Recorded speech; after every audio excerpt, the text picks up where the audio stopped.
from one team losing 3 straight games in the Cleveland Cavaliers to a team that happened to win 3 straight games in my Los Angeles Lakers, where Mm-hmm. it feels very good. It's lonely at the top. I'm kidding. I'm kidding. They're only at They're the five looking good. seed.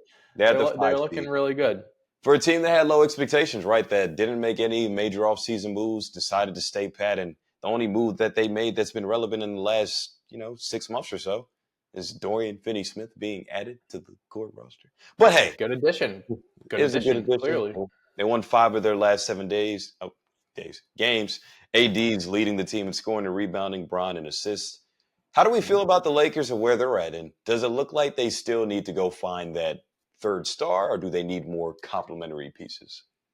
Yeah, I think kind of revisiting what we talked about a few weeks ago, a month ago, is I don't think that they need to chase a third star. I don't think they need to go out and chase big name players. I think they just need to chase complementary players like the Dorian Finney-Smiths.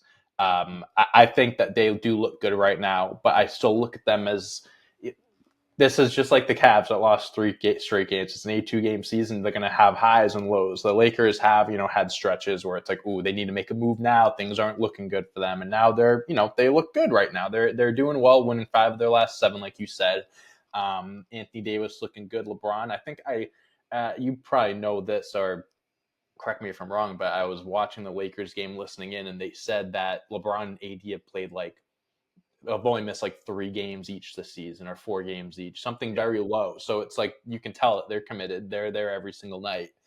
And you having guys like Austin Reeves step up. Dorian Finney-Smith, that I mentioned, has been a great addition. I think you need players like that. I think the Lakers need to still go after players like that, because as good as they do look now, I still consider them a middle of the pack team in the West. I think that they're right in the middle tier. I don't think they're in the top tier of teams in the West, where I feel like if they face them in a first round matchup, they'd come up short. I think that they have the capability to get to that tier by making some more additions. And I think that they can look better come playoff time than they do now if they keep playing this way and everyone, is, gelling together better and everything. But I still don't view them as a team that I would pick coming out of the Western Conference. I still would put 4, maybe 5 teams ahead of them right now, as of January 27th. But a month from now, that could change. A month from now, that could change. 2 months from now, I could say that they could be a favorite coming out of the West. It all depends on, the trade deadline coming up.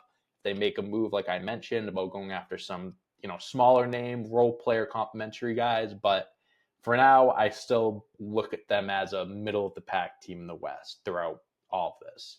Yeah, I'm right there with you, man. I think as currently constructed, they are good enough to make it into the postseason, and I think 100%. potentially even win a first round series, depending on how the Depending matchups on who play they out. get, I agree. I But agree. if the playoffs started today, as of January 27th, as we keep reiterating the date here, but they'd play the Denver Nuggets, who they have not had very good success in Yeah, the last 2 to 3 postseason right. games. If they finish as the 5 seed and the Nuggets are the 4 seed, if it ended today, I'm sorry. I Me just too. as I Me can't too. I don't think the Nuggets are a team that could go super. They're not as strong as they were in years past, but I still would put them ahead of the Lakers this year. They still got the best player in the world, and they still have Jamal Murray, who lights up when he Yeah, sees the purple and Jamal gold. against everyone else is one thing, but against the Lakers, he's a whole other Against the Lakers, he's prime Steph Curry. It seems like I so. guess so. Yeah. I'm very much I'm with you though. I think the Lakers need to continue to just search for that third complementary player. But I Mm-hmm. don't think that player needs to be a star. Austin Reeves is averaging a Yes, career high in points and assists right he's now. looking great. He's Is looking he the fantastic. answer? Maybe not, but maybe Mm-hmm. getting other guys like a Jonas Valanciunas, because Anthony Davis and LeBron have said they need 1 or 2 more complementary Zach pieces. LaVine is a name that could potentially, Yeah, listen. I'm just following along with the reports and the rumors. I don't know who they could. Getting someone like Zach LaVine though is he's a bigger name player, but I feel like he's a guy that you can count on to get you high teens, low 20s a night in that look, system. while everybody was out on Zach LaVine last year as being a trade piece that actually makes sense for a championship contending team, I'm glad that I stayed on that boat, even though I got trashed for it, because now he's having a really, really good year in He Chicago, is. where Mm-hmm. he looks like he's actually likely to get moved before the deadline. But I just They're don't open. They're know. open for business. They're saying as. They're always open for business, but We'll they don't see. do anything. I don't until I see somebody get flipped. I don't believe in it. Yeah, I'm with But you. I'm very much like Zach LaVine could be a great addition for the Lakers, but it's also what are you giving up? Are you going to give up more of the depth because you went star hunting back in 2021 after Mm-hmm. you realize that, oh wow, we need to get another player, and then you go trade for somebody like Russell Westbrook. Now, Russell Westbrook was never going to fit with the Lakers alongside mostly LeBron, which is why he didn't work out there. And then the other stops that Russ had, everybody's thinking that he's kind of washed, but it's Russell Westbrook. Now he looks great Mm-hmm. again in Denver, right? Zach LaVine could actually stretch the floor, could actually do some things that complement AD and LeBron's game to where I wouldn't mind it. But I'm also along the Sure. side where are you going to give up Austin? Are you going to give up Rui? And then you're going to, Yeah, if it comes down to something like that, well, I'd you be don't want more hesitant to give up Reeves and Rui. I for think sure. there's It's just a depth that I I'm talking. think they're 100%, and I think it's again, you don't want to make a move just to make it. You don't want to mortgage too much of the future or whatever. Because at the end of the day, LeBron is 40, and it's like you need to still be prepared for when that day comes. He's not here, but you still do have that's why it's so hard because it's like you still do have him, and it's like you want to do everything and take advantage of it, but at the same time, it's like that the clock's ticking, so you don't want to give up everything. I think if there's Zach LaVine could be a good player to add, but if it does cost too much, then you can go after someone else that maybe costs a player less or a pick less or something like that that can still contribute. Yeah, Maybe not give you 20 a night, but can still give you like a Dorian Finney-Smith, type of player, 3-and-D, whatever.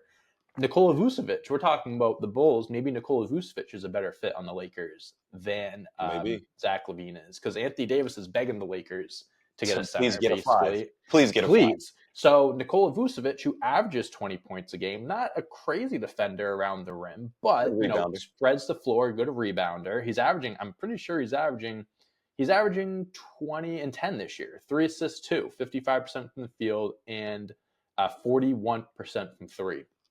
Maybe that's a player the Lakers look to add.